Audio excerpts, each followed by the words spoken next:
tardes a todos los discentes y a los demás asistentes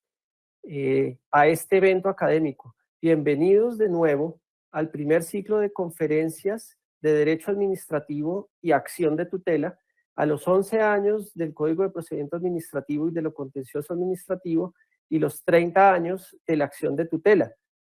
Seminario que es organizado, dirigido y coordinado académicamente por la doctora Ana María Charri Gaitán, consejera de Estado y presidenta de la Sala de Consulta y Servicio Civil del Consejo de Estado.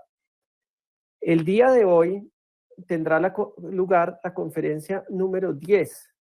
denominada Las reglas del proceso de cobro coactivo en el CEPACA.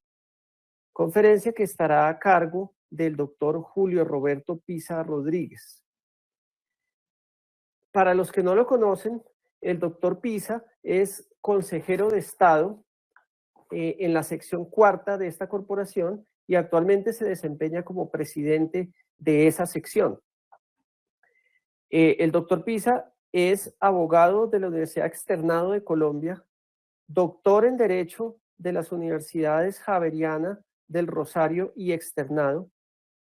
y especialista en instituciones técnicas y financieras del Instituto de Estudios Fiscales de España. Se ha desempeñado como juez 47 de Instrucción Criminal de Bogotá, director general de Impuestos Nacionales del Ministerio de Hacienda, jefe de Recursos Tributarios de la Administración de Impuestos de Bogotá, secretario de Hacienda de Bogotá, miembro de la Comisión de Expertos para la Competitividad y la Equidad Tributaria, derivada de la Ley 1819 de 2016, fundador y director del Departamento de Derecho Fiscal de la Universidad Externado de Colombia, asistente Tax Planning de Occidental de Colombia, Inc.,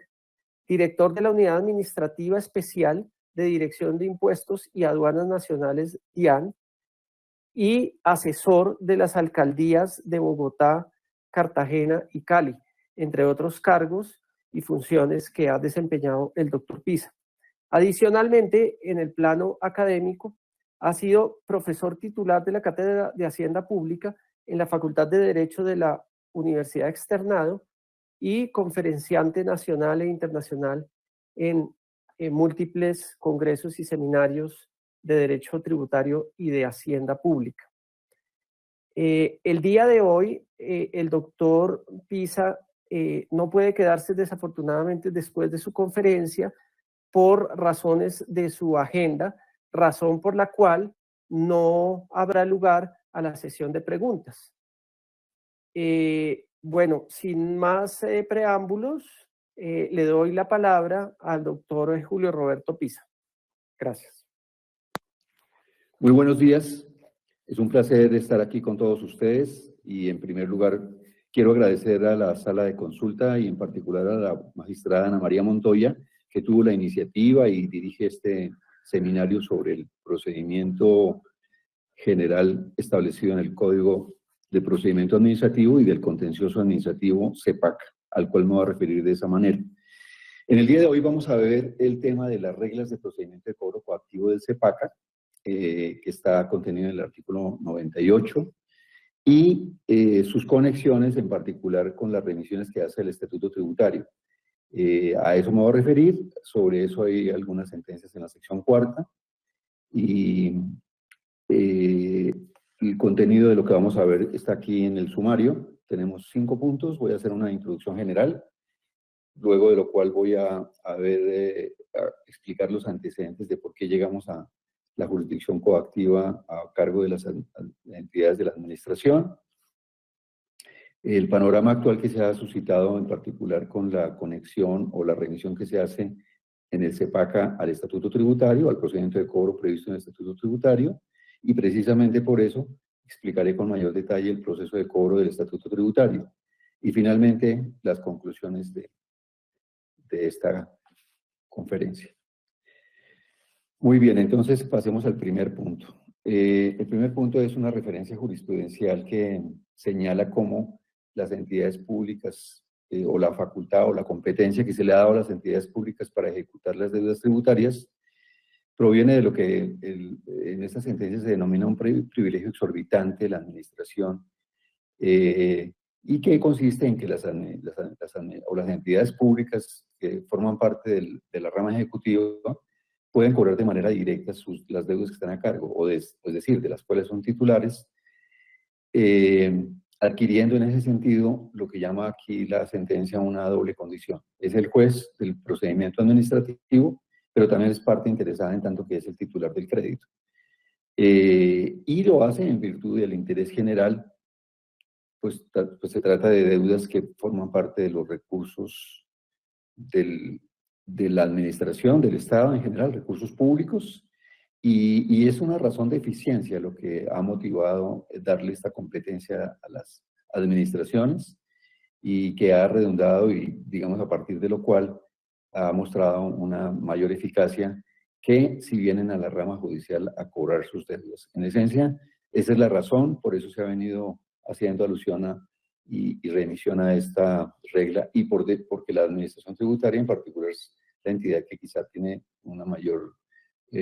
responsabilidad en los recursos públicos, pues porque tiene la atribución, la competencia para cobrar los impuestos nacionales, que pues constituyen más o menos la mitad del presupuesto público,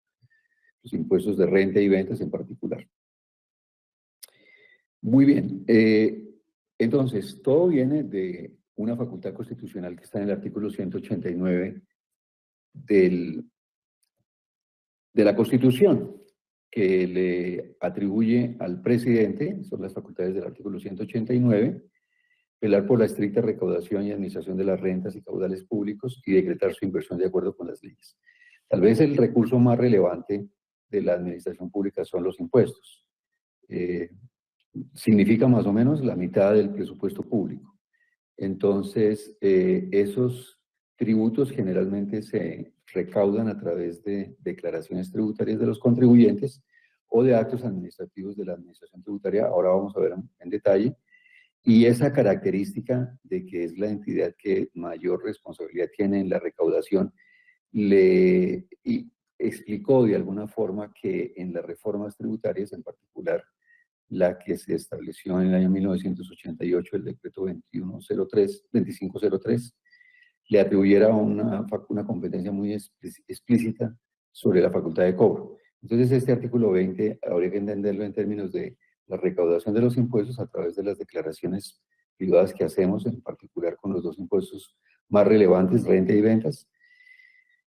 los mecanismos de retención que igualmente se surten a través de declaraciones privadas, y la facultad que le concede el estatuto a la administración tributaria, en concreto a la DIAN, para expedir liquidaciones de revisión cuando haga uso de su facultad de revisar y verificar esas declaraciones privadas. Digamos que ese es el grueso. Evidentemente hay otra serie de impuestos menores que se liquidan bajo otras formas, pero este digamos que es el capítulo más fundamental en términos cuantitativos y cualitativos de los recursos con los que el Estado atiende sus finalidades presupuestales de gasto. Entonces, este artículo 189 diríamos que en materia tributaria se desarrolla en concreto con el Estatuto Tributario Libro Quinto, y en concreto el procedimiento tributario está en el artículo 823 y siguientes. Es un título octavo que tiene unos 20 artículos y que tiene pues detrás una tradición, como vemos, pues, de más de 30 años. El Estatuto Tributario en el Libro Quinto es este estatuto tiene una facultad compilatoria, de manera que lo que hizo fue incorporar aquí el decreto 2503 del año 88, que en realidad es la fuente de este proceso de cobro, y pues claro, tiene una larga tradición la administración tributaria en esta función de cobranza, y es lo que explica de alguna manera el desarrollo de esta competencia constitucional del artículo 189. En concreto, en la jurisdicción contencioso administrativo, vale decir, lo que tiene que ver con lo que se atribuiría a otras entidades de la administración central, de la rama ejecutiva, que también tienen jurisdicción de cobro, está previsto en los artículos 98 a 101, y ese que es el título cuarto del CEPACA, atribuye esa función a todas las entidades por una razón histórica que fue la competencia que se les otorgó en la ley 1106 del 2006, y precisamente esa alusión al al procedimiento tributario se hizo en virtud de la experiencia que había tenido la DIAN bajo esa competencia que se le atribuye. Aquí entonces están todas las otras obligaciones a cargo de los ciudadanos y en favor de una administración, una entidad pública cualquiera, vale decir, el Estado colombiano a través de su rama ejecutiva. Y aquí digamos que podríamos destacar también en los últimos años lo que tiene que ver con esas facultades punitivas que tienen muchas entidades, en particular las superintendencias, por ejemplo. Entonces, digamos que habría una serie de actos administrativos que no son exactamente tributos, que no son obligaciones de tipo tributario y que estarían compuestos en su gran mayoría por los actos administrativos que imponen sanciones. Bueno, y otros, de otro tipo y de otra naturaleza, el cobro de licencias o de permisos, de autorizaciones, bueno, de contratos, etc. Entonces, digamos que aquí está arreglada esa competencia general en el CEPAC. Y por eso hace parte, pues, de este seminario que se desarrolla alrededor de las disposiciones de este código. En particular, este procedimiento de cobro coactivo tiene una estructuración normativa que es corta, como pueden ver, y que en esencia corresponde a definir bien cuáles son los títulos, cuál es la competencia que tiene para cobro, cuál es el procedimiento que se utiliza y cuál es el mérito ejecutivo o la ejecutoria de los títulos que pueden ser cobrables, digamos. En ese sentido, entonces, el punto central, como veremos ahora, es que hay, si bien un procedimiento general que es el que regula esto, podría ser excepcional, en el sentido de que podría haber regímenes especiales de cobranzas, y está en particular el que hemos mencionado, que es el del estatuto tributario. Entonces, digamos que ese punto de que existan varios procedimientos de cobranza puede introducir una cierta complejidad cuando se trata de resolver los casos que vienen a la jurisdicción. Entonces, el régimen general comprende, además de las normas del CEPACA, pues unas remisiones normativas que se hacen al procedimiento precisamente por este Código General del Proceso, la principal al Estatuto Tributario, pero también hay remisiones supletorias en lo no reglado al Código General del Proceso. Entonces, digamos que esa sería la particularidad y la razón por la cual este capítulo tiene, pues, algunas especificidades que son a las cuales me voy a referir a continuación. Vamos a pasar entonces a los antecedentes de esta jurisdicción coactiva.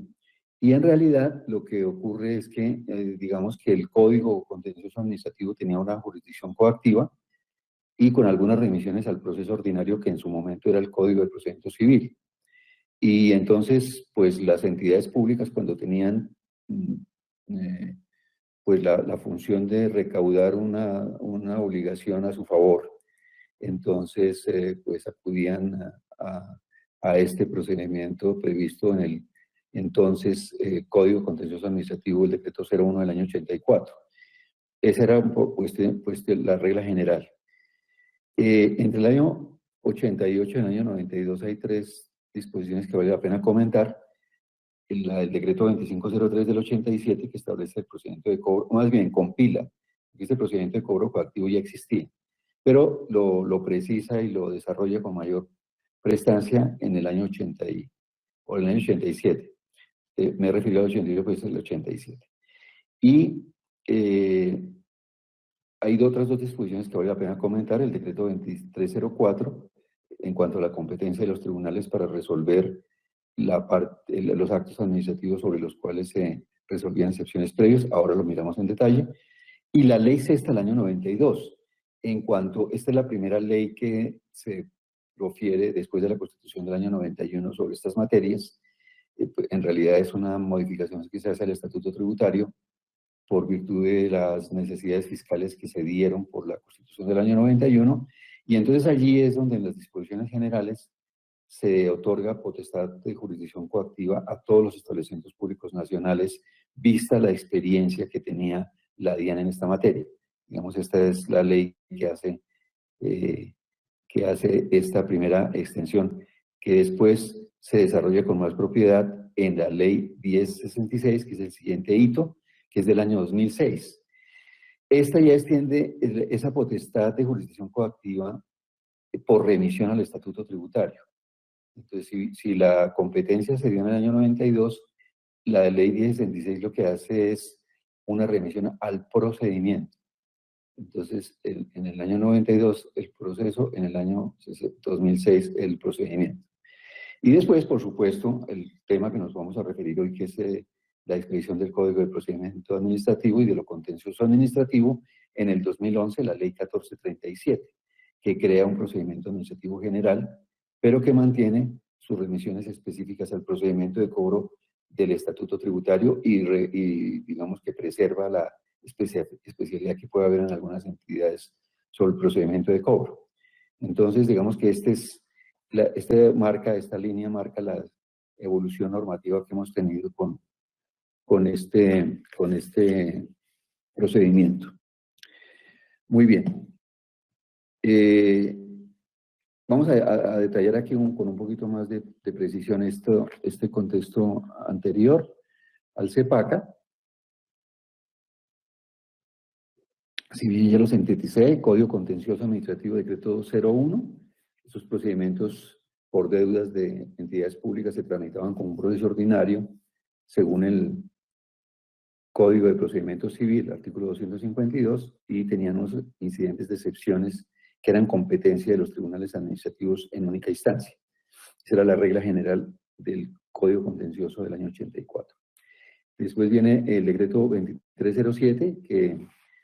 digamos, esta palabra de crea no es en realidad crea porque el estatuto lo que... Perdón, este sí es la norma que crea el procedimiento. Decreto 2307, que fue expedido en virtud de las facultades de la Ley 75 del año 86.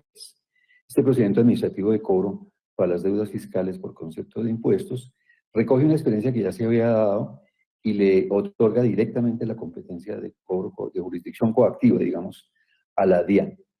Esto tiene unas explicaciones concretas que ahora veremos con más detalle, pero proviene simplemente del hecho de que las obligaciones tributarias, primero, su importancia cuantitativa, repito, más o menos la mitad del presupuesto. Segundo, que es una deuda generada por el propio contribuyente a través de sus declaraciones tributarias, si bien tiene una facultad de la DIAN de revisar y verificar ese título a través de las facultades de revisión que tiene. Y tercero, tal vez, que hay un componente de sanciones que se imponen en esos actos administrativos por los cuales la administración ejerce su facultad de revisión de las liquidaciones privadas. Digamos, como pueden ver, hay particularidades muy explícitas, muy concretas del Estatuto Tributario sobre el cobro de las deudas tributarias. Y esa es la razón por la cual se justificó. Esta disposición fue demandada ante la Corte, tenía en su momento Corte Suprema fallo de exequibilidad. Y fue compilada en el Estatuto Tributario, en el libro quinto, artículo 823 a 843. Digamos que esa es la disposición vigente actualmente. Luego está el decreto 2204 del 89, que mantiene la competencia de los tribunales para decidir las excepciones del proceso de jurisdicción coactiva que se habían otorgado en el anterior procedimiento, el Código del año 84. Y con revisión al Código de Procedimiento Civil para algunos trámites del proceso coactivo. Eso es lo que hace el decreto 2304 del 89. Y después la ley sexta del año 92, que le da la potestad a los establecimientos públicos para ejercer la jurisdicción coactiva. En concreto, el artículo 112 de esa ley sexta son las disposiciones generales de la ley sexta del 92, que era una ley de reforma tributaria. Y la última referencia es la ley 1066, que por cuenta de completar la tarea que ya había empezado la ley sexta, extiende a todos los establecimientos públicos de la rama ejecutiva la potestad de cobro, pero en concreto el procedimiento. Por la experiencia que había tenido la Dirección de Impuestos y la DIAN, ya en ese momento la DIAN, en el trámite de la eficiencia para hacer cobro y de alguna manera también descongestionar a la rama judicial. Esa remisión al Estatuto Tributario está en el artículo quinto y que lo que hace en general es unificar el procedimiento aplicado por las autoridades administrativas investidas de lo que se llamaba jurisdicción coactiva. Y teniendo en cuenta que esos establecimientos públicos entonces quedan atribuidos de la competencia para resolver las excepciones en contra de los mandamientos de pago y de los recursos de reposición contra el acto administrativo que resuelve esas excepciones. Muy bien. El procedimiento de cobro coactivo del libro quinto, o sea, la versión original, que en realidad es la que históricamente da lugar a que se recoja esta idea de jurisdicción coactiva, más bien de la competencia de la jurisdicción coactiva a las entidades de la rama ejecutiva. Está previsto en lo que fue Decreto Ley 2503 del año 87, decreto expedido con base en facultades otorgadas por la Ley 75 del 86, que actualmente está compilado en el título octavo, libro quinto, del Estatuto Tributario, es decir, los artículos 823 a 843, con algunas modificaciones que se han introducido por las distintas reformas tributarias. Y en esencia toca pues los puntos centrales, es decir, que aquí hay un procedimiento reglado para cobrar las deudas, o sea, un procedimiento de jurisdicción coactiva en vía administrativa, por parte de cuya competencia es, en el caso concreto, la DIAN. Y la competencia que en general en la administración está asignada al director de recaudo, de cobro de la administración, y en este caso de ingresos, por las modificaciones que ha hecho la DIAN, y a los directores administrativos de las distintas regionales, por una competencia ya de carácter territorial, a los contribuyentes que son de cada una de esas jurisdicciones, por la figura del mandamiento de pago, que inicia el proceso de cobro coactivo, cuáles son los títulos ejecutivos, la vinculación de deudores solidarios, en tanto que los impuestos tienen una figura de responsabilidad. Todos estos puntos los vamos a ver poco a continuación, o los desarrollaremos posteriormente. La ejecutoria de los actos, las excepciones y las medidas cautelares. Por su parte, el procedimiento de cobro coactivo está, digamos, este respeto por el procedimiento de cobro coactivo del estatuto se respeta, porque para el cobro de las deudas fiscales por concepto de impuestos, anticipos, retenciones, intereses y sanciones de competencia de la DIAN, se seguirá el procedimiento administrativo que establece el decreto del estatuto tributario. Y entonces, ¿cuál es la razón por la cual este artículo 2503 crea este procedimiento particular? Primero que todo, la naturaleza jurídica de la obligación tributaria. Estamos hablando aquí de que la forma como se liquidan los dos grandes impuestos que constituyen el 85% de los ingresos nacionales, es decir, algo así como el 45% del presupuesto. Y ahí estamos hablando, para que tengamos una dimensión, de algo así como cerca de 200 billones de pesos. El presupuesto nuestro se acerca, el que está previsto para el próximo año, a 300, fue presentado por 390, y con los ajustes que prevé el nuevo gobierno, se acercaría a los 400. Y aproximadamente la mitad son impuestos, y de esos 200,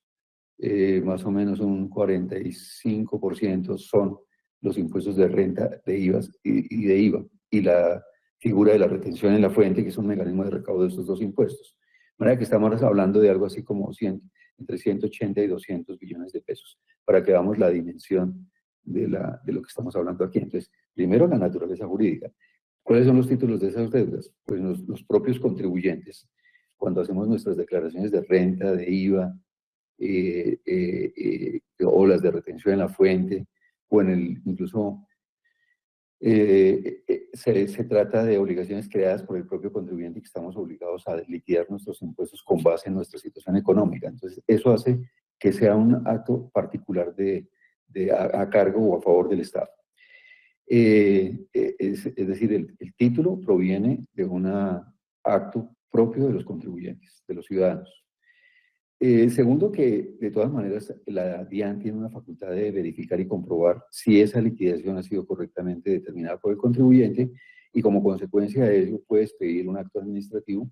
En general son las liquidaciones de revisión. Hay otras liquidaciones de corrección o de aforo, pero la más relevante es la de revisión, que como su nombre lo dice, lo que hace es revisar la liquidación que cada contribuyente ha hecho en su declaración privada, o sea que modifica las liquidaciones privadas determinando un mayor impuesto. Y otra característica de lo que señaló en el punto 4 es que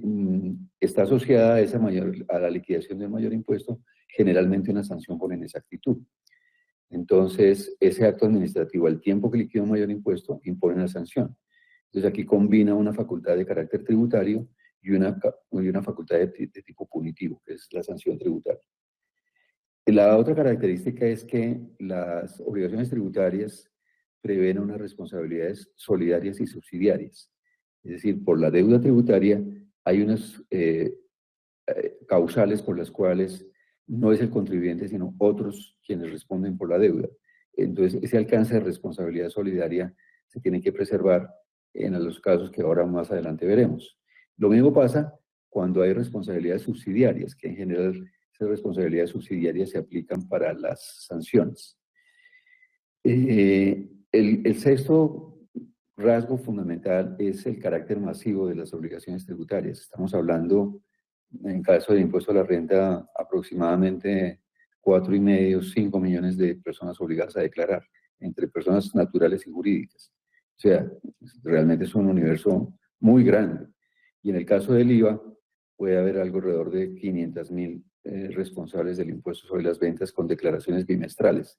O sea que en el año tendríamos unos títulos cuantitativamente muy importantes como actos, como títulos, y desde el punto de vista cuantitativo, como ya les expliqué, pues un porcentaje que se acerca a la mitad del presupuesto público, es decir, la mitad de los recursos con los cuales el Estado satisface todas sus obligaciones. A eso se refiere, pues, toda la importancia y la particularidad del procedimiento de cobro coactivo del Estatuto Tributario, y a eso se debe que se haya extendido tanto la competencia de jurisdicción coactiva como el procedimiento de cobro para los demás establecimientos del Estado o las entidades del orden público, vale decir, de la rama ejecutiva. Muy bien, evacuados estos puntos, vamos a ver el panorama actual, en concreto la remisión que hay al Estatuto Tributario.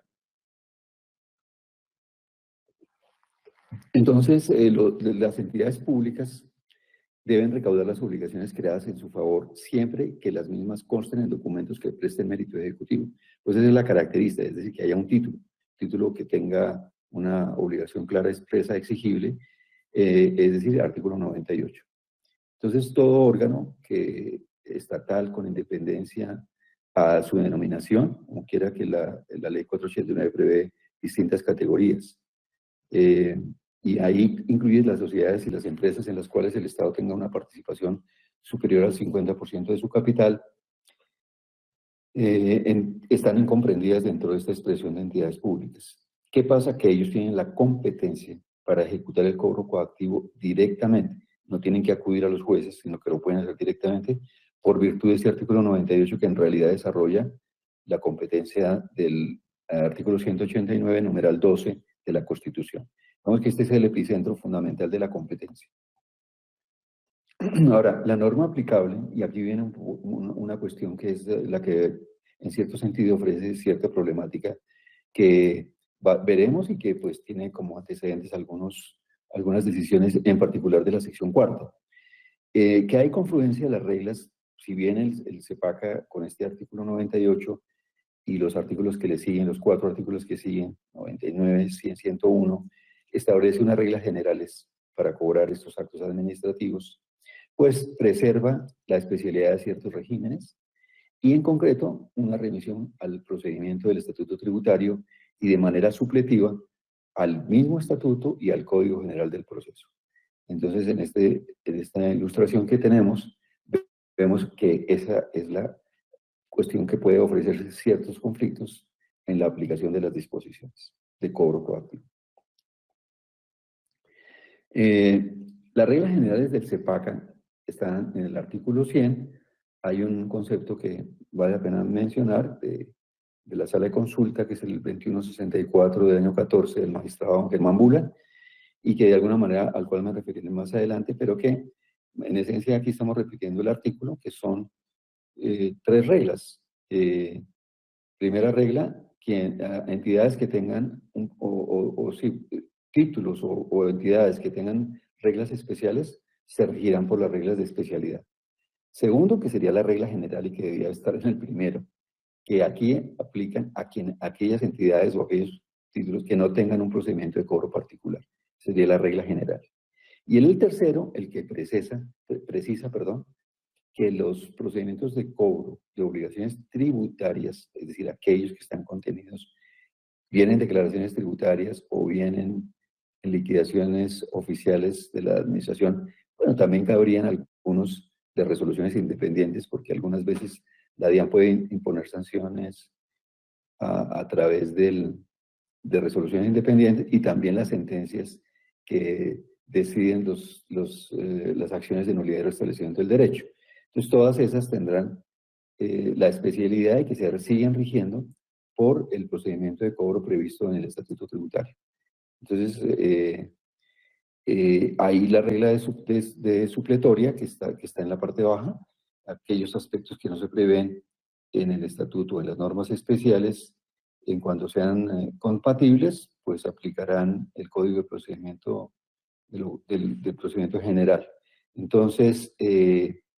conclusión, regla general del artículo 2 es cuando no hay regla especial, se respetan las reglas especiales, numeral 1, y en concreto, de manera explícita, se respetan las reglas del procedimiento de cobro de las obligaciones tributarias. Ese es, digamos, que el marco general. Ahora, en relación con las reglas establecidas en el artículo 101 del CEPACA, que es la competencia que tiene la jurisdicción contencioso administrativo, solo se deciden en jurisdicción, en la rama judicial, por vía jurisdiccional, aquellos actos administrativos que deciden las excepciones en favor del deudor y que ordenen a llevar adelante la ejecución y los que liquiden el crédito. La admisión de esa demanda contra esos actos o contra los que constituyen el título ejecutivo no suspenden el procedimiento de cobro coactivo, una particularidad general que es la que a veces origina ciertas dificultades con las obligaciones de carácter tributario. Es decir, un acto administrativo que termina su fase en la vía administrativa, es decir, que falla en contra el recurso administrativo que procede y agota esa vía administrativa. A pesar de que se demanda, pues ese hecho de demandar ese acto no suspende el procedimiento de cobro coactivo, una particularidad concreta de ese rasgo, pues, de los actos administrativos de carácter general, salvo en dos situaciones: cuando el acto administrativo que constituye el título ejecutivo haya sido suspendido provisionalmente en virtud de las facultades que tiene la jurisdicción de suspender los actos, mientras se decide la demanda, primer caso. Y el segundo, a solicitud del propio ejecutado, cuando haya una litis pendencia, es decir, cuando el acto que decida las excepciones o que ordene seguir adelante esté pendiente del resultado de un proceso contencioso administrativo de nulidad contra el título ejecutivo, salvo lo dispuesto en leyes especiales. Y en todo caso, esa suspensión no dará lugar a levantar las medidas cautelares, ni impide, pues, la práctica de estas medidas cautelares. Sin perjuicio de que tengan prelación, pues, en relación con otros procedimientos. Ahora bien, el punto aquí de todos estos procedimientos de cobro, como es obvio, parten del tema del título, es decir, aquel acto administrativo en el cual hay una obligación a favor de la administración y en contra de un ciudadano, de una persona jurídica cualquiera. Documentos que presten mérito ejecutivo, que están en el artículo 99, y entonces son aquellos en los cuales consta una obligación a favor de una entidad pública, obligaciones que deben tener las mismas características de las obligaciones en general, es decir, clara, expresa y exigible, de pagar sumas de dinero al Estado. Es decir, se deben tratar de actos administrativos ejecutoriados, providencias jurisdiccionales ejecutoriadas, contratos o documentos sobre garantías junto con el acto administrativo que declara el incumplimiento o la caducidad, estamos en el terreno de los contratos, acta de liquidación o cualquier acto proferido con ocasión de una actividad contractual y otras garantías a favor de una entidad pública, junto al acto ejecutoriado que declare la obligación, documentos que provengan del deudor. Todos son las categorías de títulos ejecutivos que darían lugar al cobro, al procedimiento de cobro coactivo que aquí estamos señalando. Ahora, la ejecutoria de los actos administrativos está prevista en el artículo 89, que dice que que la ejecutoria de los actos proviene de la firmeza de los actos, es decir, que hay una remisión al artículo 87, que nos lleva a precisar, el artículo 87 dice que quedan en firme los actos administrativos a partir del día siguiente de la notificación, si contra ellos no procede ningún recurso, o de aquel acto administrativo que ha decidido precisamente el recurso interpuesto, con el cual se agota la vía administrativa, o cuando se vence el término para interponer el recurso y no haya sido interpuesto, o que se hubiese renunciado de manera explícita a ese recurso por parte del interesado. También ocurre cuando se ha notificado la aceptación del desistimiento de esos recursos. O, finalmente, la protocolización del silencio administrativo positivo, que ocurre frente a determinados actos administrativos. Entonces, esas reglas de lo que presta el mérito ejecutivo está contenida en esta disposición. Sin embargo, también cabe cuando pierden ejecutoria, el artículo 91, que pues señala los casos en los cuales se establece que siguen siendo en firme esos actos mientras no se hayan anulado por la jurisdicción contenciosa y perderán obligatoriedad y por tanto pierden ejecutoria y en consecuencia no podrán ser objeto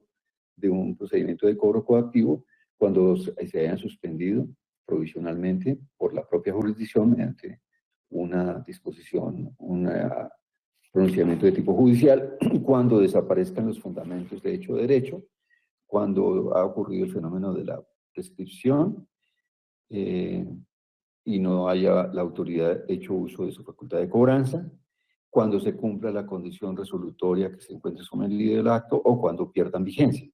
Entonces, causales por las cuales se pierde la ejecutoria, artículo 91. Una vez en firme el acto de carácter ejecutorio y esa condición se mantenga,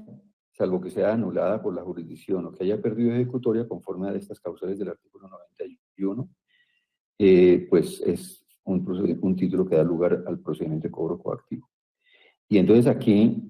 el punto más relevante, diríamos, y sobre todo frente a las obligaciones tributarias que no tienen esta característica, es que la admisión de la demanda contra los actos que constituyen títulos ejecutivos no da lugar a la suspensión del procedimiento coactivo previsto, regla que prevé el artículo 101. Entonces, esa es una diferencia esencial entre el carácter ejecutivo de los actos administrativos y el carácter de ejecutoria que tienen los actos administrativos que provienen de obligaciones tributarias. Digamos, la gran diferencia que existe es precisamente que aquí está contemplada en el artículo 101 y que a veces ha dado lugar a sentencias particulares en la sección 4.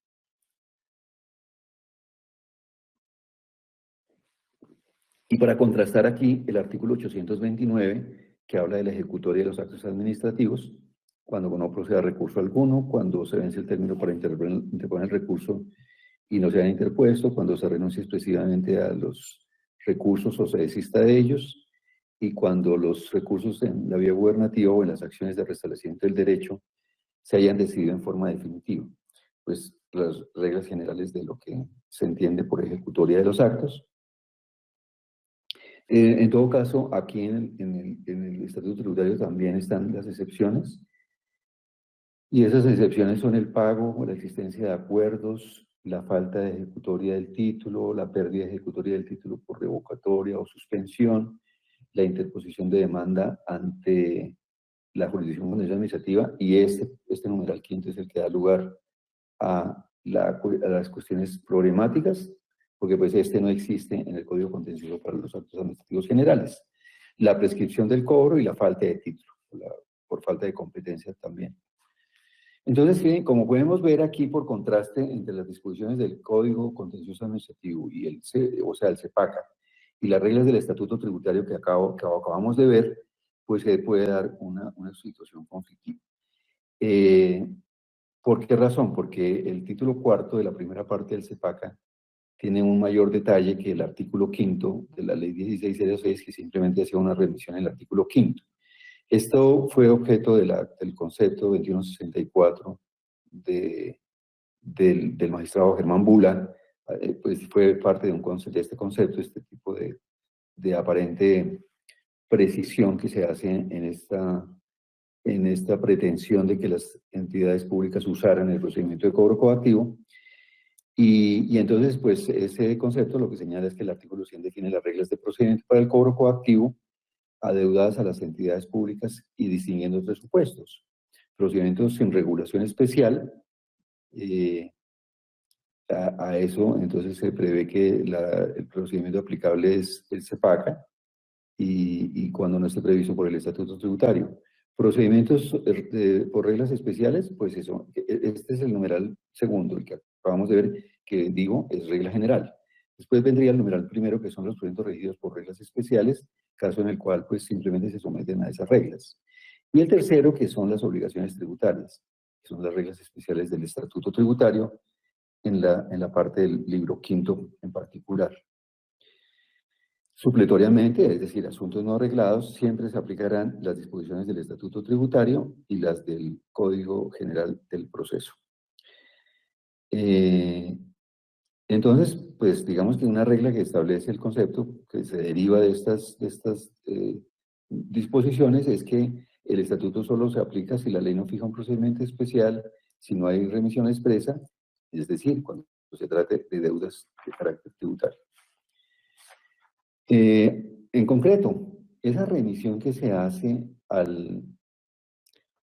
Estatuto Tributario, se pueden verificar, aquí señalo un expediente en la sección cuarta del 23471, y ahí condensamos esos alcances de la remisión al Estatuto Tributario que estarían definidas en estas cuatro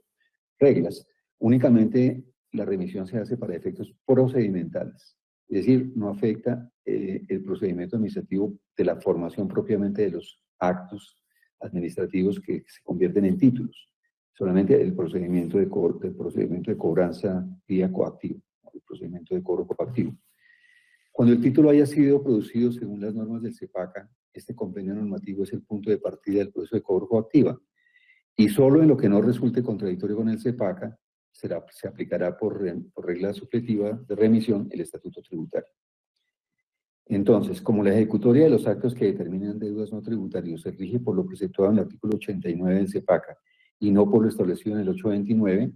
pues no procede la excepción de litispendencia que se lista en el artículo 831, que es lo que señalaba antes, que las demandas contra actos que establecen obligaciones tributarias si termina el proceso de cobro coactivo de la administración. En cambio, en los procesos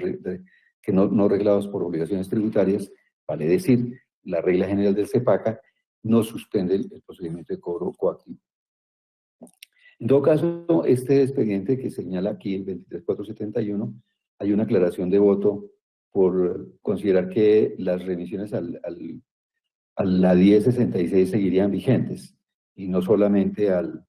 Código Contencioso Administrativo, al CEPACA. Digamos, el reglamento básicamente señala que para juicio del salvamento de voto, de la aclaración de voto, aclaración de voto, perdón, porque en general he estado de acuerdo con las decisiones, se refiere a la vigencia a juicio de quien salva el voto, de esa vigencia de las reglas del 1066, que como ya vimos, fue la que extendió el procedimiento a las entidades públicas para el cobro de sus créditos tributarios diferentes a los de carácter tributario. Ahora, el íter de un cobro coactivo, que es válido para CEPACA y para el Estatuto Tributario, ocurre cuando, inicia con los mandamientos de pago. Normalmente en las obligaciones siempre hay un proceso de cobro persuasivo que, como su nombre lo dice, atiende simplemente a que los funcionarios competentes ejercerán unas acciones de tipo persuasivo antes de iniciar el proceso coactivo. Porque una vez se expide el mandamiento de pago, que es en realidad el acto administrativo por virtud del cual se reconoce, se identifica un deudor, pues, un título contenido de una obligación a favor de la entidad pública y a cargo de una persona jurídica o natural, ese mandamiento es el pago el que inicia el proceso de cobro y el que da lugar a iniciar lo que se llama propiamente el procedimiento de cobro coactivo. Y da 15 días para responder el procedimiento. El acto más relevante de la contestación de los 15 días son las excepciones previas,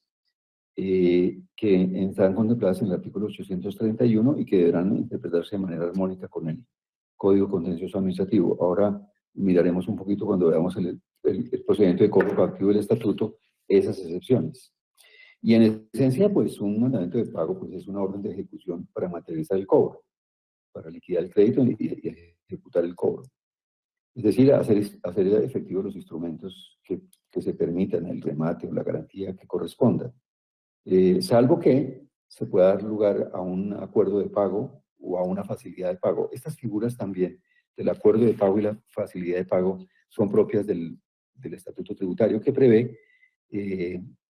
en el procedimiento de cobro coactivo o persuasivo también puede dar lugar a que, bueno, pero aquí hablando de la suspensión, estamos hablando del procedimiento de cobro coactivo, se suspenderá porque un acuerdo de pago es simplemente que hay un acuerdo entre el deudor y el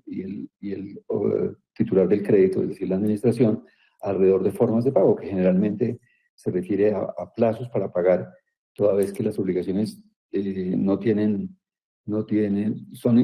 crédito es indisponible, o sea que ni hay rebajas en el capital ni en los intereses, eso solo se puede hacer por ley, por virtud del principio de legalidad de las obligaciones tributarias, y en ese sentido la suspensión, los acuerdos de pago y las facilidades solo se refieren a plazo para pagar y garantías de esas deudas. Ahora, finalmente el proceso termina, como es obvio, pues por el pago o cualquiera de las otras formas de extinguir la obligación, compensación, prescripción, etcétera, o por revocatoria directa del acto administrativo que da lugar al título, o por la firmeza del acto que declara aprobada alguna de las excepciones, o por alguna de las vías de determinaciones anormales del proceso. Y entonces, en consecuencia, lo que nos corresponde a nosotros como control jurisdiccional, que solamente son los actos alrededor de los cuales se ha negado la negativa de las excepciones previas, pero que no suspende el proceso de cobro coactivo en términos generales, porque en el caso de las obligaciones tributarias no es que suspenda, sino que la terminación en vía administrativa termina el proceso. Pues porque la administración tributaria también establece como inicio del título las sentencias. Cuando una vez que se falla aquí, pues vuelven a empezar otra vez el procedimiento de cobro. También hay que hacer alusión un poco en que cuando se trate de hacer efectiva esa obligación, las reglas de prelación de créditos pues se mantienen, que están previstas en el Código General del Proceso, y en las cuales pues las deudas fiscales tienen pues un valor importante en esa escala de prioridad de la prelación de créditos. Muy bien. Entonces el trámite particular de las excepciones, que es el que viene aquí, ocurre con lo siguiente. Hay un mandamiento de pago, hay 15 días para que la persona interponga esas excepciones. Esas excepciones pueden ser rechazadas y seguir adelante con la ejecución. Sin embargo, contra esa decisión existe un recurso de reposición.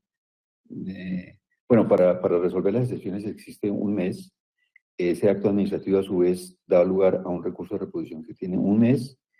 y esa resolución que falla el recurso es el que puede ser objeto de interposición de demanda ante la jurisdicción contencioso administrativo.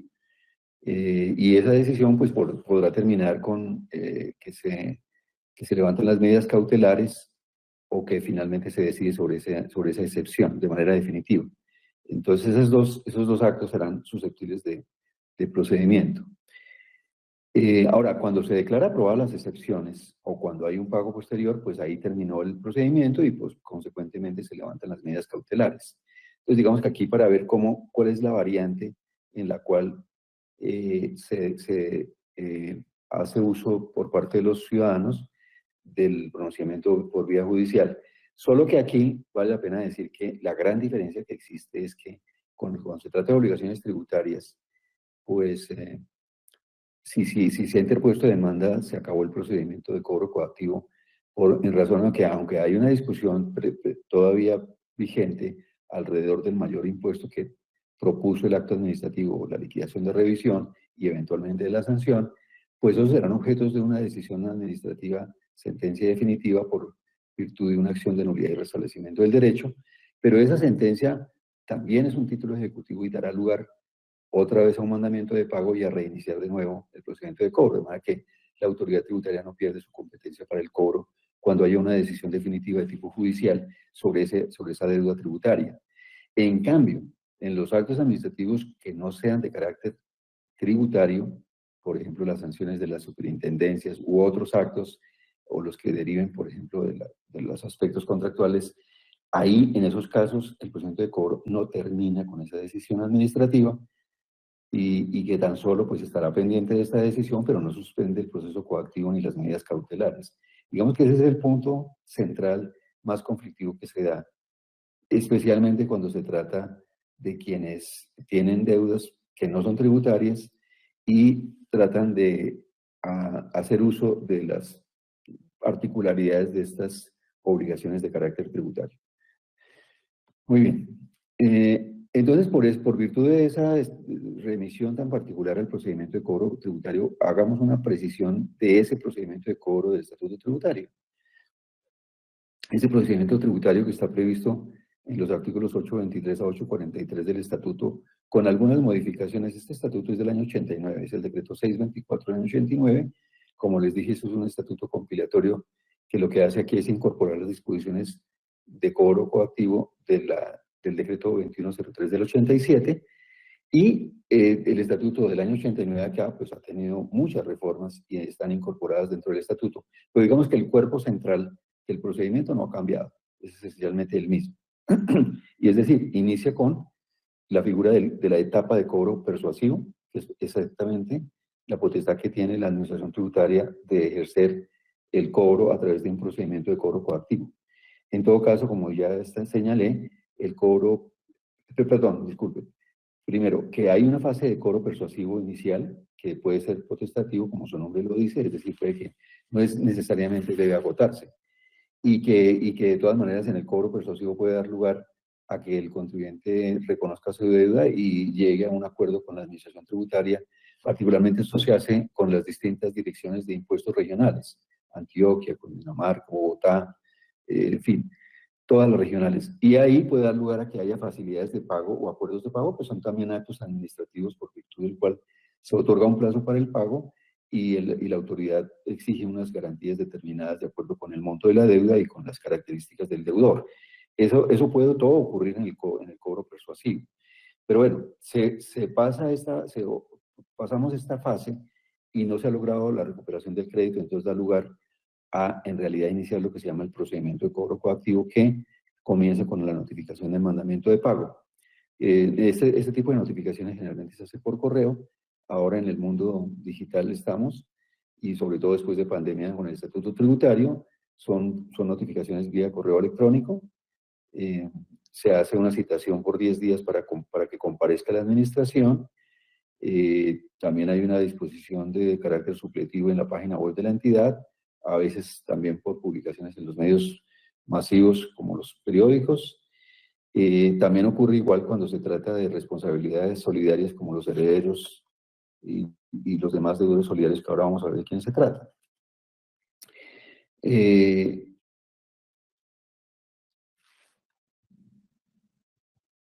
Tal vez aquí estaba viendo si adelante se explicaba un poquito lo de las excepciones. Entonces, digamos que aquí ocurre que hay 15 días, o sea, tal vez me voy a remitir aquí a esto. Ese mandamiento de pago da lugar a que 15 días se pueden establecer o determinar las excepciones. Las excepciones que están en este artículo. Entonces, el contribuyente, en este caso estamos hablando de obligaciones tributarias, podrá invocar alguna de estas 7 excepciones. Pagué, hay un acuerdo, ese título no está ejecutoriado, como pasa, por ejemplo, cuando se ha demandado, la pérdida ejecutoria del título por una revocación o suspensión, o explícitamente también porque se interpone una demanda, que es la diferencia esencial con los actos administrativos no tributarios, o que no se refieren a obligaciones tributarias. La prescripción de la acción de cobro, que está prevista en el artículo 817 del Estatuto Tributario, y la falta de título ejecutivo o la incompetencia del funcionario que lo profirió. Esas excepciones se pueden establecer en los siguientes 15 días. La administración se pronuncia, resolución que decide la excepción, tiene un mes para hacerlo. Ese acto administrativo por el cual niega las excepciones, porque si las prueba, pues el proceso se acaba. Si hay alguna de las excepciones, se acabó el proceso.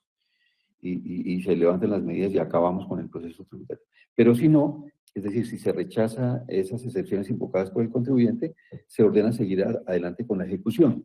Contra ese acto administrativo existe un recurso de reposición para el cual la administración tributaria tiene un mes. Todas estas competencias son competencias de tipo territorial, es decir, si el contribuyente está en Barranquilla, será la administración, dirección de la DIAN de Atlántico, si es en Medellín, Antioquia, etcétera, etcétera, etcétera. Y si es en Bogotá, la administración de Bogotá, porque ahí se trata de una competencia también de tipo territorial. Ahora bien, ese acto que resuelve el recurso de reposición, en cuanto falla, pues si repone, o sea, si tiene razón el contribuyente, pues se terminó el proceso y se levantan las medidas cautelares. Pero si se niega, ese es el acto que finalmente viene aquí a la jurisdicción contencioso administrativa. O sea que las intervenciones de la rama judicial se prevén solamente para resolver este acto administrativo por virtud del cual hay un conflicto o una discusión entre el deudor y la entidad pública sobre las excepciones. Es el único acto que viene acá para resolver y pues dependiendo de la decisión que se tome también podrá dar lugar a que si tiene la razón el contribuyente, terminó el proceso y si no la tiene, pues la administración podrá seguir con su trámite porque aquí no se ha cerrado el trámite de procedimiento de cobro coactivo. Esa sería como la interfase que hay por la vía judicial. Entonces volvámonos aquí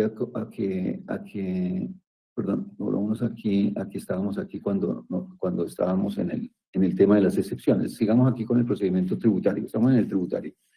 Los títulos ejecutivos de deudas tributarias, ¿cuáles son? Artículo 828. La liquidación privada. ¿En dónde está la liquidación privada? En las declaraciones que presentamos las personas obligadas a presentar declaraciones. Impuesto a la renta. Generalmente somos todas las personas naturales con residencia en Colombia que tenemos ingresos superiores a 4 millones más o menos,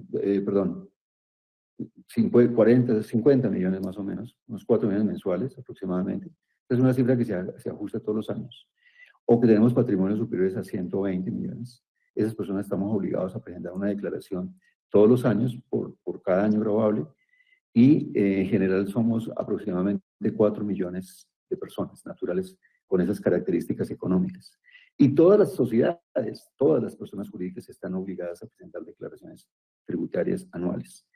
Ahora, están los otros impuestos. En el caso del IVA, los responsables de impuesto a las ventas que venden bienes y servicios, que pueden ser aproximadamente $500,000. Ahí hay personas naturales y personas jurídicas. Y están las declaraciones de retención en la fuente. Las personas están obligadas a efectuar retenciones en la fuente, generalmente las sociedades, las personas jurídicas, por los pagos que efectúen a terceros, obligaciones de tipo laboral o contractual. Entonces, las declaraciones de retención también son títulos, son liquidaciones privadas, están en declaraciones, son liquidaciones privadas en declaraciones de carácter tributario. Puede haber otras, pero aquí solamente vamos a referirnos a esas tres que son las más relevantes. Porque hay muchas obligaciones que establecen esta obligación de declarar, digamos, emulando esta figura propia del derecho tributario. Ahora, están los actos administrativos ejecutoriados, que podrían ser por ejemplo, la segunda, liquidaciones oficiales ejecutoriadas. Aquí nos estamos refiriendo a que ya explicamos que las declaraciones privadas tienen un carácter provisorio porque la administración tiene 3 años para revisar y verificar la correcta liquidación privada de esa obligación tributaria. Ese acto administrativo generalmente se llama liquidación de revisión, que tiene como requisito fundamental, esencial, un requerimiento especial previo, donde se da a conocer al contribuyente las objeciones o las posibles glosas que darán lugar a una liquidación de un mayor impuesto y eventualmente la aplicación de una sanción. Esas liquidaciones de revisión, digamos que son los actos centrales. Esa liquidación oficial, en esencia, es de liquidar un mayor impuesto al que liquidó el contribuyente en su declaración privada y normalmente un altísimo porcentaje le impone una sanción por inexactitud en la liquidación de la obligación tributaria. Digamos que ese es el acto por esencia. Puede haber otras liquidaciones oficiales, la más relevante sería la liquidación de aforo, que ocurre cuando no hay una liquidación de revisión. El tercer tema, que son actos administrativos ejecutoriados, puede referirse particularmente a resoluciones por virtud de la cual la DIAN impone sanciones. Hay algunas sanciones que no están ligadas a la liquidación de revisión, como la sanción por inexactitud, por ejemplo, por no reportar información o por el incumplimiento de alguna otra obligación, no facturar, sanciones por incumplimiento de obligaciones contables, etcétera. Es decir, el espectro de las obligaciones tributarias es bastante amplio y entonces por virtud de eso puede haber actos administrativos ejecutoriados. Y entonces ahí tenemos las garantías, otra hipótesis, las garantías y las cauciones a favor de la nación, casos en los cuales, por ejemplo, cuando un contribuyente pide la devolución y quiere que le devuelvan en un término más corto, entonces puede invocar o poner como garantía una póliza de seguros o una garantía bancaria. O igual cuando hay un acuerdo de pago o una facilidad de pago, también puede ocurrir que da una garantía, una caución, y en esos casos, pues, esas garantías son títulos. Y finalmente, muy relevante, las sentencias judiciales ejecutoriadas. Por esa razón es que cuando se termina el proceso en vía administrativa por parte de la DIAN, acaba el proceso de jurisdicción coactiva, porque el término que durará el proceso judicial por virtud del cual un contribuyente ha hecho uso de la acción de nulidad y restablecimiento del derecho contra el acto administrativo, liquidación de revisión o sanción y recurso que haya resuelto el recurso negativamente y resoluciones de sanciones tributarias, esos actos darán lugar a una sentencia definitiva en segunda instancia y esa sentencia, que puede ser del tribunal correspondiente o del Consejo de Estado, se convierte también en un título ejecutivo y cuando se emita, pues dará lugar a que las entidades de cobranza de la DIAN pues inician otra vez con un mandamiento de pago y reinician el proceso de cobranza. Y precisamente por eso entonces no adquieren ejecutoria los actos cobrables en materia tributaria, más bien adquieren ejecutoria cuando no procedan recursos, cuando se vence el término para recurrir o no se hayan interpuesto los recursos debidamente o cuando se renuncia a los recursos o el fallo de los recursos de demanda judicial o las acciones judiciales se hayan decidido, es decir, las sentencias judiciales. Entonces, también existe una particularidad de las obligaciones tributarias y es que hay una figura de deudores solidarios y subsidiarios. Y esto ocurre porque en materia impositiva hay unas ciertas características de la responsabilidad solidaria y entonces por esa razón cuando hay deudores solidarios y subsidiarios hay que vincularlos de la misma forma en que se vincula al obligado tributario directo, al contribuyente. Por lo que no, si no se hace, después en el proceso de cobro no serán oponibles a ese deudor solidario o solidario. Esta precisión fue objeto de una sentencia de la Corte Constitucional, la sentencia 1201 del 2003 del magistrado Monroy, y ha sido también objeto de una sentencia de unificación aquí en el Consejo de Estado en el año 19, con ponencia del magistrado Jorge Octavio Ramírez. Eso es lo que motiva, o sea, más bien la explicación de esa intervención del deudor solidario es porque ellos tienen derecho a la contradicción y defensa en forma independiente del sujeto pasivo principal, porque en caso de un fallo negativo, pues ellos serán los que responden por la deuda. Entonces, por eso los términos para esos contribuyentes solidarios comenzarán a correr de manera independiente para cada uno de ellos a partir de la notificación que haga del acto administrativo en el cual se les dé noticia de ese acto, como se expresa también en sentencias de la sección cuarta, particular la 21.565. Porque entonces aquí cabe hacer una diferenciación entre las obligaciones tributarias. Existe la obligación tributaria sustancial, que es la que prevé el artículo 1 del Estatuto Tributario, que corresponde a una obligación de las que ya vimos, es decir, estamos hablando de la liquidación de un impuesto en particular. Esa obligación sustancial da lugar a responsabilidades solidarias, y esa responsabilidad solidaria se da, por ejemplo, están previstas en el artículo 793 del Estatuto, y por ejemplo, en el caso de los herederos frente al causante, en el caso de los socios de las sociedades disueltas, hasta concurrencia del valor recibido en su liquidación, la sociedad absorbente por las obligaciones de la sociedad absorbida, las sociedades subordinadas solidariamente entre sí o con su matriz, cuando esté domiciliada en el exterior y no tenga sucursal en el país por las obligaciones de esta, los titulares de los patrimonios asociados o copartícipes, todos solidariamente como corresponde a la naturaleza de una obligación solidaria, los entes colectivos sin personería jurídica y los terceros que se comprometan a cancelar obligaciones del deudor, y los socios de las sociedades del 794, que son los socios de las sociedades de responsabilidad limitada, también las personas que hayan sido objeto de negocios con propósitos de evasión o de abuso, conforme a la regla que establece el Estatuto Tributario, por los impuestos, los intereses y las sanciones que no haya recaudado la Administración Tributaria, quienes custodien o administren o gestionen activos en fondos o vehículos utilizados por sus partículas que tengan propósitos de evasión o abuso. Estas últimas, pues como su nombre lo dice, se refieren a aquellas situaciones en las cuales se desarrolla la figura del abuso de la norma tributaria. Esas se refieren a la obligación sustancial y dan lugar a responsabilidades solidarias. También ocurre cuando el agente retenedor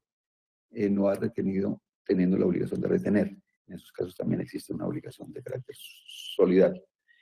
En cambio, frente a las sanciones, hay una responsabilidad subsidiaria, en esencia. No se puede cobrar al deudor principal,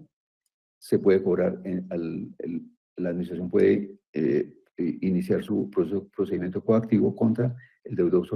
subsidiario. Y en realidad se refiere a todas aquellas que se derivan de las sanciones. Y en concreto aplicaría para los representantes de los contribuyentes. Caso de la sociedad del representante legal o caso de los menores. En esos casos, por las sanciones tributarias, hay una responsabilidad de carácter subsidiario. Esa es pues, una gran diferencia que hay entre los dos tipos de responsabilidades, y que la diferencia, por supuesto, también es que en la responsabilidad solidaria la administración puede hacer uso de su cobro contra cualquiera. En cambio, en la subsidiaria solamente es cuando no pueda hacerlo contra el deudor principal. Una gran diferencia entre las dos obligaciones, o la responsabilidad por las dos obligaciones.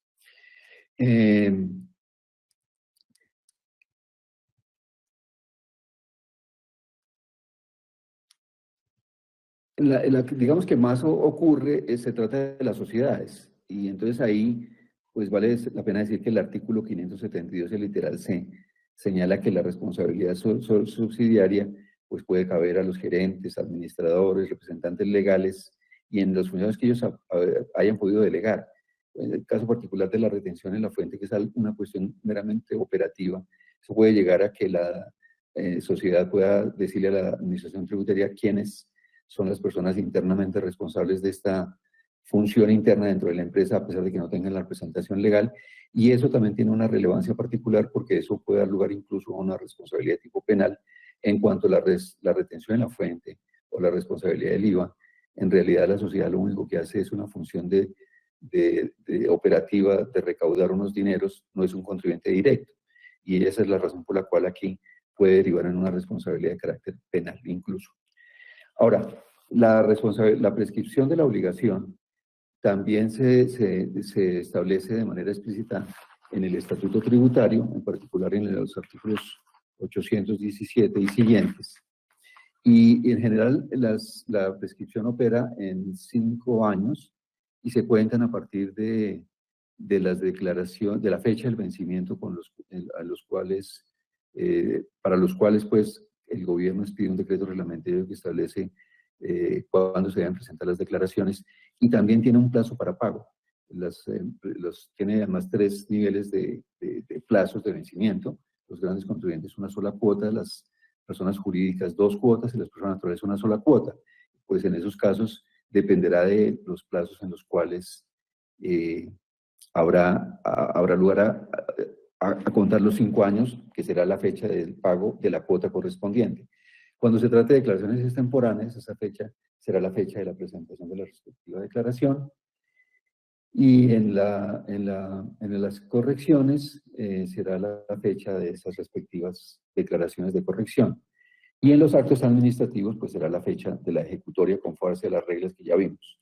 Pero ese periodo de prescripción tiene 2 figuras, la interrupción y la suspensión. La interrupción ocurre con la notificación del mandamiento de pago, el otorgamiento de facilidades de pago, la admisión a un concordato o la declaratoria oficial de liquidación forzosa administrativa. Y la característica de la interrupción es que el plazo vuelve a contar nuevamente, es decir, que otra vez cuando ocurra un mandamiento de pago se empezará nuevamente a cobrar. Esa es la razón por la cual la DIAN puede estar cobrando obligaciones de hace más de 10 años, porque puede dar lugar a un fenómeno en el cual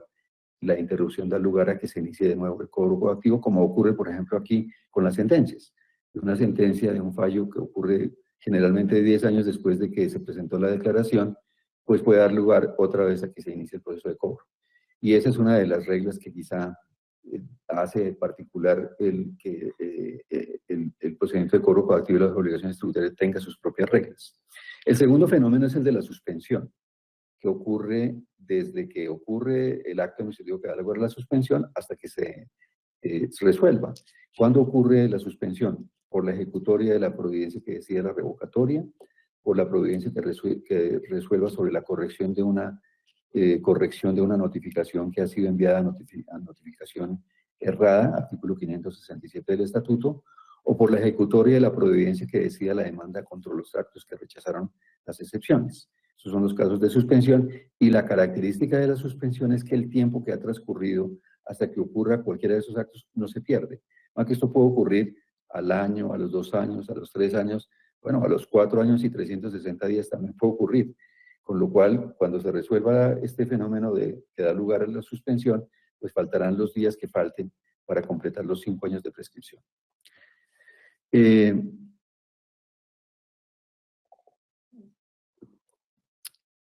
Entonces, aquí sobre este tema del límite temporal para el cobro coactivo, voy a referenciar 2 sentencias, la 18.567 del magistrado Bastidas y la 24.387. En esas 2, pues se precisa que los 5 años dan lugar a que pues se inicie, y que una vez iniciada se culmine dentro de ese término de los 5 años. Cuestión que reitera también la segunda de las sentencias señaladas, es decir, que está bien para empezar, pero que el proceso de cobro mismo no puede tardar, y en efecto no tarda, no tiene ninguna justificación que tarde tanto tiempo.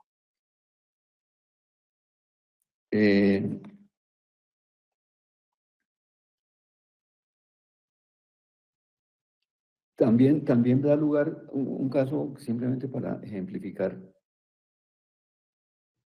Recientemente hubo un caso en la sección cuarta en la cual se inició el proceso de revisión del acto administrativo, y el garante, ¿no?, compañía de seguros, pagó la obligación. Sin embargo, después esa compañía de seguros vio que esa póliza estaba vencida y que no daba lugar a que su garantía estuviera vigente. Y vino aquí a la jurisdicción a pedir que le devolvieran el dinero con el cual se había cubierto esa obligación. Esa sentencia, que es la 24.549 de este año, señaló que no, que ahí no había lugar a la devolución, porque quien paga por un error la deuda de un tercero a favor de la administración no podrá alegar el pago de lo no debido. Es decir, que lleva las cuestiones a una discusión entre los particulares, es decir, la compañía tendría que reclamarle al garantizado por el cumplimiento de su obligación de acuerdo con la disposición prevista en el Código Civil, artículo 23.13. Ahora bien, con las medidas cautelares, que es otra de las figuras que se establecen muy en particular particular en el Estatuto Tributario con bastante detalle,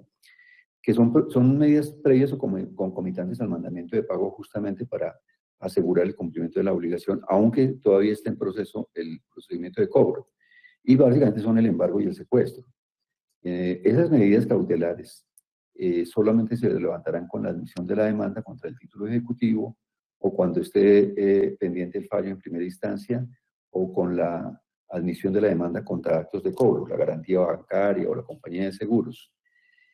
También puede ocurrir casos de afectación a la vivienda familiar, y este es un tema fundamental de diferencia con el cobro de las obligaciones no tributarias, que aquí sí se deben levantar las medidas cautelares cuando se ha mandado el título, lo que no ocurre en el procedimiento de actos administrativos de obligaciones que no tengan carácter tributario. El proceso de embargo está muy detallado en el Código, en el Estatuto Tributario, no me voy a referir a ese tema, pero pues tiene todas las vicisitudes de los embargos, registros de las resoluciones en las oficinas de registro público. En verdad las administraciones tributarias tienen un gran poder,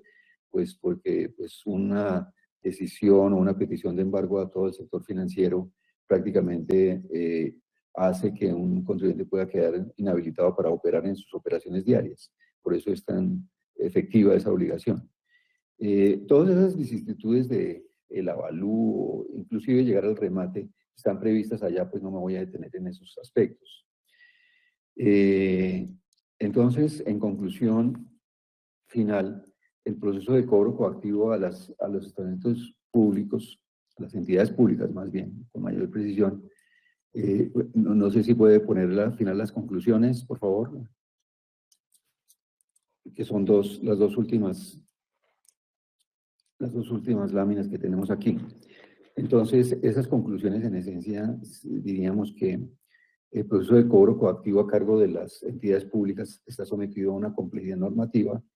por la interacción que hay y la revisión a distintos regímenes. En general, como vimos, las de carácter tributario, que son las más desarrolladas, aplican de manera explícita el Estatuto Tributario, que es una regla excepcional, pero que como pudimos ver en el desarrollo, tiene muy detallados los aspectos procedimentales, los títulos, y en concreto que su gran poder es que,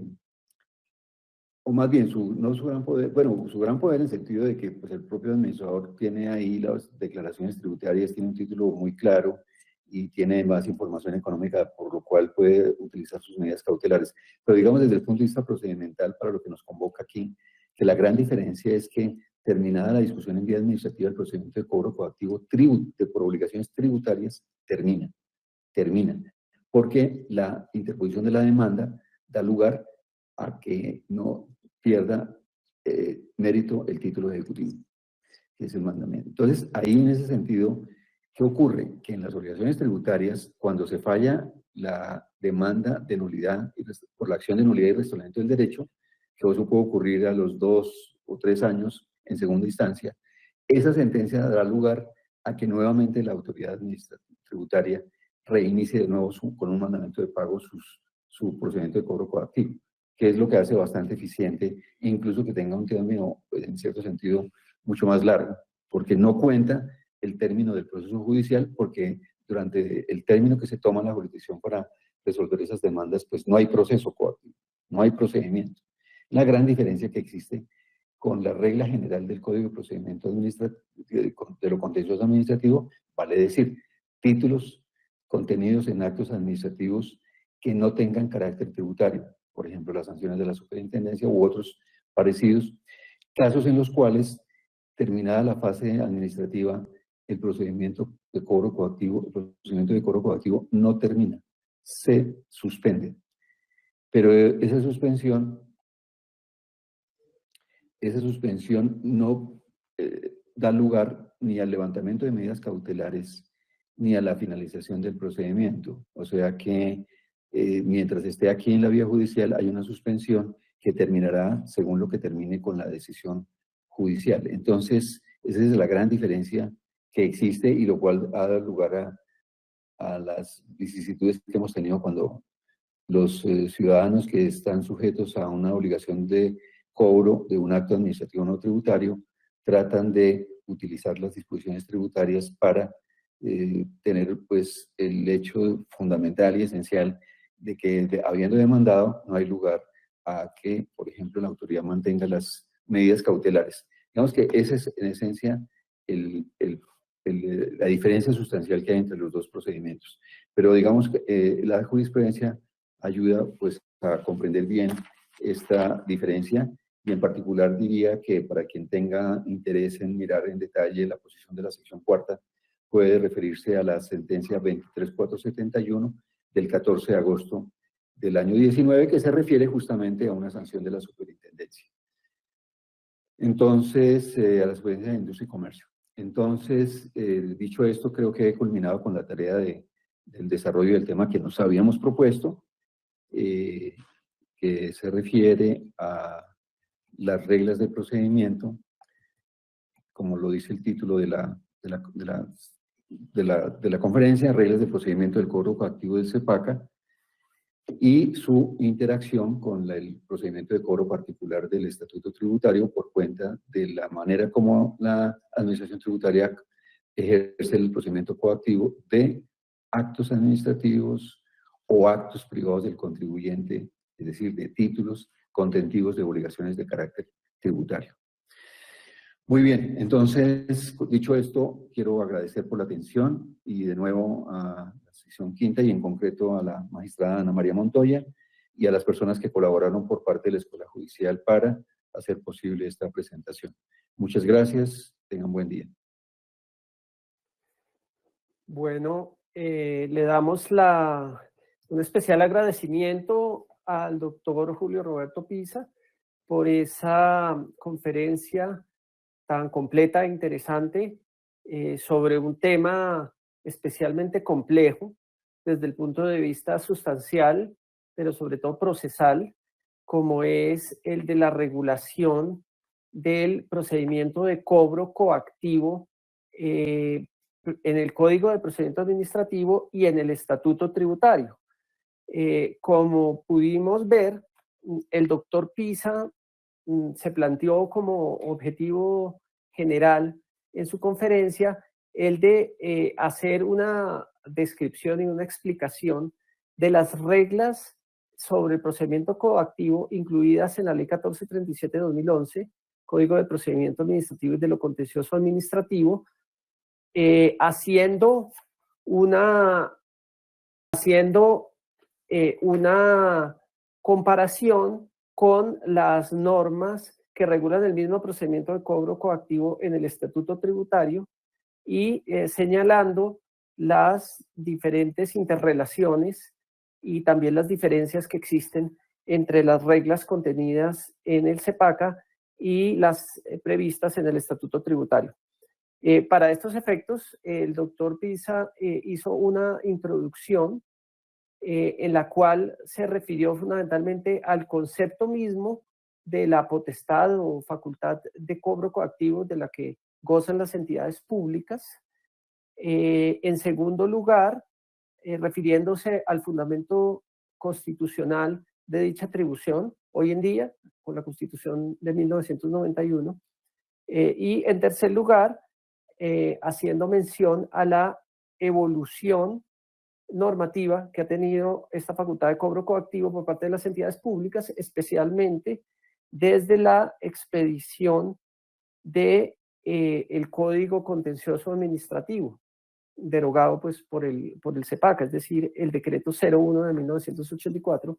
hasta las disposiciones actualmente contenidas en los artículos 98 a 101 del CEPACA. En relación con el concepto de jurisdicción coactiva, el doctor Pisa recordó que de acuerdo con la jurisprudencia y la doctrina, especialmente la jurisprudencia de la Corte Constitucional, la potestad de cobro coactivo es un privilegio o una prerrogativa, o si se quiere una facultad exorbitante, otorgada por la ley a la administración pública para cobrar directamente las obligaciones que los particulares y otros terceros adeuden a las entidades públicas sin necesidad de acudir ante los jueces, como lo tenemos que hacer todas las demás personas, ¿no? Las personas particulares. Hoy en día, como lo mencionó el doctor Pisa, esta prerrogativa de cobro coactivo tiene su fundamento principalmente en lo dispuesto en el artículo 189, numeral 20 de la Constitución Política, que establece como una de las funciones del presidente de la República velar por la recaudación de las rentas o los ingresos públicos y su adecuada destinación a los gastos públicos o a la inversión para el cumplimiento de los fines del Estado. Ahora bien, dentro de la evolución de la función de cobro coactivo y su regulación, el doctor Pisa hizo mención en primer lugar a la existencia de algunas disposiciones en el Código Contencioso Administrativo, el Decreto 01 de 1984, que a su vez remitían a las reglas del proceso ejecutivo contenidas en ese momento en el Código de Procedimiento Civil. Posteriormente, como él lo menciona, se expidió el Decreto 2503 de 1987, que estableció y reguló propiamente el procedimiento de cobro coactivo de las obligaciones tributarias administradas por la Dirección de Impuestos y Aduanas Nacionales, normas que hoy en día están contenidas dentro del Estatuto Tributario y cuya aplicación corresponde fundamentalmente a la DIAN, pero también a las autoridades tributarias de carácter territorial. Posteriormente, se hicieron algunas modificaciones en el decreto 2304 de 1989, especialmente con el propósito de establecer la competencia de los tribunales administrativos para el análisis de la legalidad de las decisiones que tomaba la administración sobre las excepciones propuestas por el contribuyente y los demás deudores en relación con los actos administrativos y los demás documentos que sirven como título ejecutivo. Posteriormente, hace mención el doctor Pisa a la expedición de la Ley Sexta de 1992, que, como sabemos, extendió la potestad de cobro coactivo a todas las entidades públicas para el cobro de todo tipo de obligaciones dinerarias,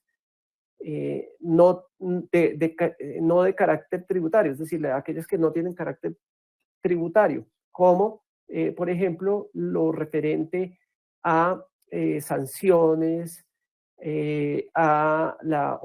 orden de devolución de determinados recursos, a derechos por la prestación de determinados servicios, etc. Esta extensión de la potestad de cobro coactivo a todas las entidades públicas fue reiterada en términos más contundentes y con la precisión de que el trámite de cobro coactivo por parte de todas las entidades, órganos y organismos del Estado debía sujetarse a las disposiciones del Estatuto Tributario por parte de la Ley 1066 de 2006. Y por último, se expidió mediante la Ley 1437 de 2011 el Código de Procedimiento Administrativo de lo Contencioso Administrativo, que sustituyó al Código Contencioso Administrativo e incluyó en sus artículos 98 a 101 unas disposiciones sobre el procedimiento de cobro coactivo, que, como lo menciona el doctor Pisa, remiten de todas formas a la regulación de ese procedimiento contenida en el Estatuto Tributario. Ahora bien, a continuación, el doctor Pisa hizo una exposición bastante completa y detallada sobre la forma como está regulado el proceso de cobro coactivo y esta potestad en el Estatuto Tributario, tratándose del cobro de obligaciones tributarias. Menciona el doctor Pisa que esta es, digamos, la primera regulación que se dictó en esta materia y la más completa y especializada, lo cual obedece fundamentalmente a la importancia de las obligaciones tributarias dentro de la hacienda pública, en la medida que constituyen un porcentaje muy importante de los recursos del Estado, y por otra parte, debido a las especificidades y aspectos particulares que tienen las obligaciones tributarias en relación con otro tipo de obligaciones dinerarias a favor del Estado. En esa medida, el doctor Pisa pues hizo una descripción de las reglas contenidas en el Estatuto Tributario en esta materia, incluyendo lo relativo a la competencia para ejercer esta potestad de cobro coactivo, los títulos ejecutivos, es decir, los documentos con base en los cuales la administración puede efectuar el cobro directamente de las obligaciones tributarias, el procedimiento regulado hoy en día en el Estatuto Tributario, incluyendo dentro de ese procedimiento el mandamiento de pago, las excepciones que los deudores pueden presentar ante la administración, los recursos y en general el trámite que debe darse a este proceso administrativo de cobro coactivo. Se refirió igualmente a la diferencia que existe entre los deudores principales en materia tributaria y los deudores solidarios y subsidiarios, y la forma como, de acuerdo con la ley y con el desarrollo jurisprudencial, estos deudores solidarios y subsidiarios deben ser vinculados, no solamente al proceso de cobro coactivo, sino a la misma determinación de la obligación que va a servir como título ejecutivo para el cobro. Se refirió igualmente a las medidas cautelares que pueden decretarse y practicarse en el trámite de este proceso,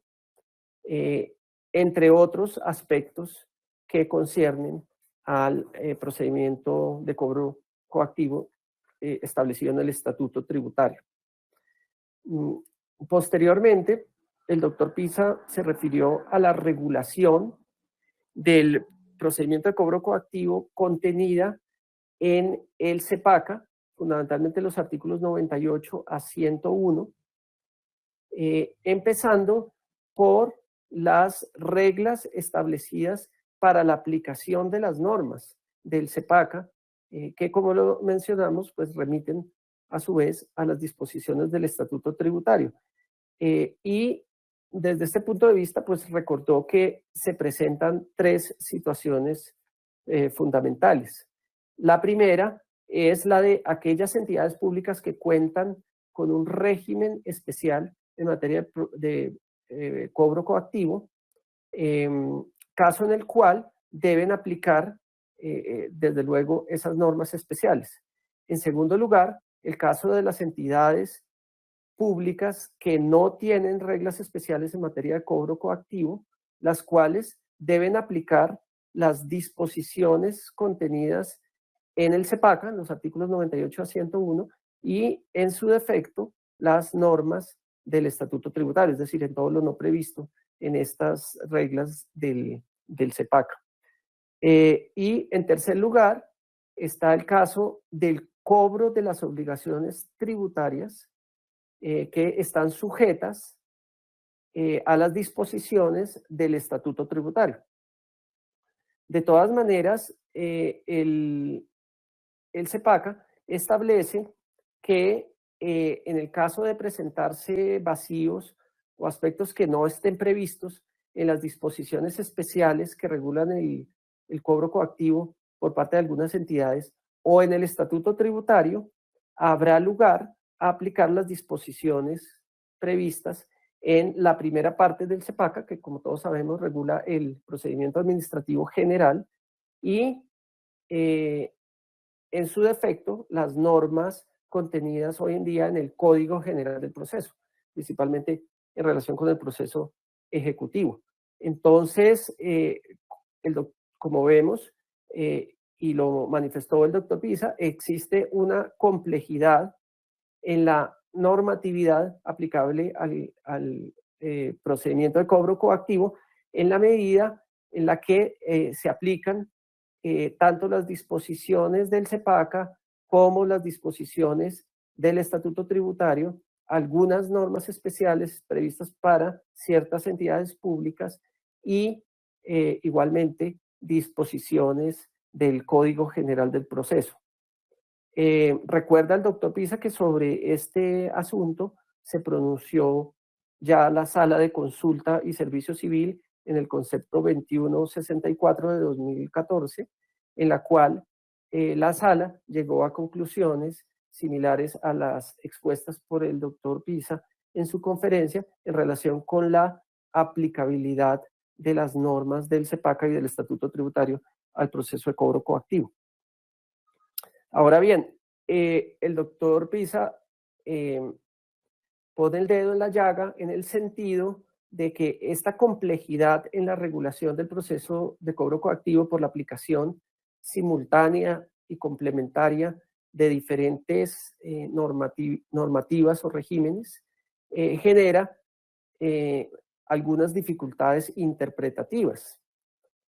como por ejemplo la de determinar exactamente cuáles son los efectos que tiene la presentación de una demanda de nulidad y restablecimiento de derecho y la admisión de esa demanda contra el acto administrativo que constituye título ejecutivo para adelantar el proceso de cobro coactivo o contra los actos administrativos dictados en el trámite del proceso de cobro coactivo, especialmente aquellos que resuelven las excepciones presentadas por el deudor o el que ordena seguir adelante la ejecución o el que resuelve sobre la liquidación del crédito.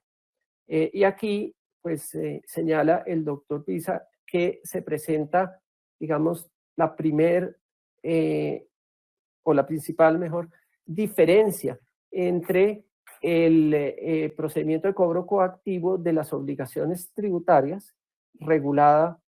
en el Estatuto Tributario y el procedimiento de cobro coactivo de las otras obligaciones dinerarias a favor del Estado regulado en el CEPACA. Y es que mientras que en el Estatuto Tributario la presentación y la admisión de una demanda de nulidad contra el acto administrativo que sirve como título ejecutivo puede ser invocado válidamente por el deudor como una excepción y en el caso de prosperar esa excepción da lugar a la terminación del proceso de cobro coactivo sin que la administración tributaria pierda desde luego la facultad de adelantar en el futuro un nuevo proceso de cobro coactivo si la decisión de la jurisdicción es desfavorable para el contribuyente y favorable para la administración, dado que la admisión de la demanda interrumpe el término de prescripción, por lo cual ese término empieza a contar de nuevo una vez que se ha dictado y ha quedado ejecutoriada la sentencia que resuelve la demanda presentada por el deudor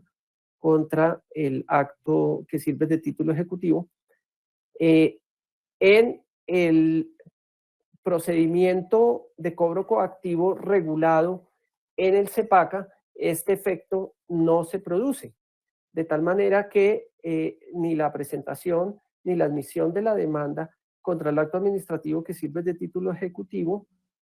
dan por terminado el proceso de cobro coactivo y solamente dan lugar en algunos casos a la suspensión del proceso de cobro coactivo, pero no a la terminación, y en ningún caso da lugar al levantamiento de las medidas cautelares ni inhibe a la administración para decretar nuevas medidas cautelares. Esos casos son los previstos en el artículo 101 del CEPACA, que corresponden fundamentalmente a cuando la jurisdicción de lo contencioso administrativo decreta la suspensión provisional de los efectos del acto administrativo que sirve como título ejecutivo, caso en el cual se suspende el proceso de cobro coactivo, y en segundo lugar, cuando una vez resueltas las excepciones y ordenada seguir adelante la ejecución, por solicitud del deudor, se suspende el proceso de cobro coactivo mientras se resuelve una demanda de nulidad que existe, que esté pendiente en la jurisdicción contra el acto administrativo que sirve de título ejecutivo. Entonces, tal como lo señala el doctor Pisa, en estos dos casos solamente el Código de Procedimiento Administrativo establece la suspensión del proceso de cobro coactivo, pero no la terminación de dicho proceso ni el levantamiento de las medidas cautelares. Mientras que en la misma situación de presentación y admisión de una demanda contra el acto administrativo que sirve de título ejecutivo en el procedimiento de cobro coactivo de obligaciones tributarias, se produce como efecto la terminación del proceso de cobro coactivo y el levantamiento de las medidas cautelares. Entonces, reitera pues el doctor Pisa que esa es una diferencia relevante que ha sido analizada en varias ocasiones por la jurisprudencia y en particular por la sección cuarta del Consejo de Estado cuando ha tenido que conocer este tipo de actos. Ahora bien, como conclusiones generales de su conferencia, el doctor Pisa señala en primer lugar que el proceso de cobro coactivo de entidades públicas está sujeto hoy en día a una regulación compleja por la confluencia de varias normativas que se aplican de diferente manera dependiendo de si se trata de obligaciones tributarias o de otro tipo de obligaciones dinerarias. Esas normativas o regímenes aplicables al proceso de cobro coactivo pues son principalmente las contenidas en el Estatuto Tributario, en el CEPACA, en particular en los artículos 98 a 101, y también por remisión en el Código General del Proceso. Naturalmente, en el caso de las obligaciones tributarias, es decir, las obligaciones por concepto de impuestos, contribuciones y tasas, le son aplicables, en primer lugar, las disposiciones del Estatuto Tributario, mientras que al cobro de obligaciones dinerarias que no tienen naturaleza o carácter tributario, le son aplicables principalmente las disposiciones del Código de Procedimiento Administrativo y de lo Contencioso Administrativo, las cuales en todo caso remiten también a las disposiciones del Estatuto Tributario. Pero es importante tener en cuenta, y así lo señala el doctor Pisa, que en el caso de las obligaciones tributarias, la aplicación del Estatuto Tributario es integral, por lo cual las normas del Estatuto Tributario están llamadas a regular no solamente el procedimiento o el trámite de cobro coactivo, sino también todo lo referente a la formación misma de la obligación, es decir, a la formación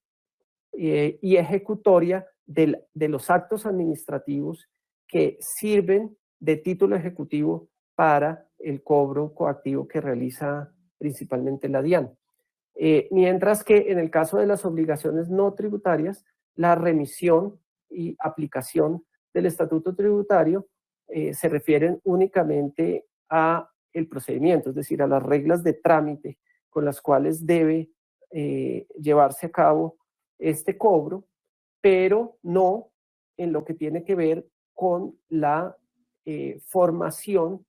y la firmeza y la ejecutoria del acto administrativo, aspectos que desde luego están regulados en el CEPACA o en las normas especiales que regulan determinados procedimientos administrativos. Finalmente, dentro de las conclusiones, pues el doctor Pisa reitera que la particularidad más destacada y más relevante desde el punto de vista práctico entre el procedimiento de cobro coactivo regulado en el Estatuto Tributario y el previsto en el CEPACA, es el que tiene que ver con los efectos de la demanda de nulidad y restablecimiento de derecho que se presente contra el acto administrativo que sirve como título ejecutivo. Pues mientras que en el procedimiento de cobro coactivo regulado en el Estatuto Tributario, la demanda y su posterior admisión por la jurisdicción dan lugar, una vez que sean planteadas como excepciones y resueltas por la administración, a la terminación del proceso de cobro coactivo y al levantamiento de las medidas cautelares, sin que ello impida desde luego que en el evento de que la sentencia que dicte la jurisdicción contencioso administrativa sea desfavorable a los intereses del deudor,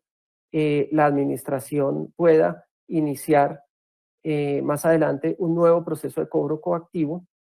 En el caso del procedimiento de cobro coactivo de obligaciones no tributarias, regulado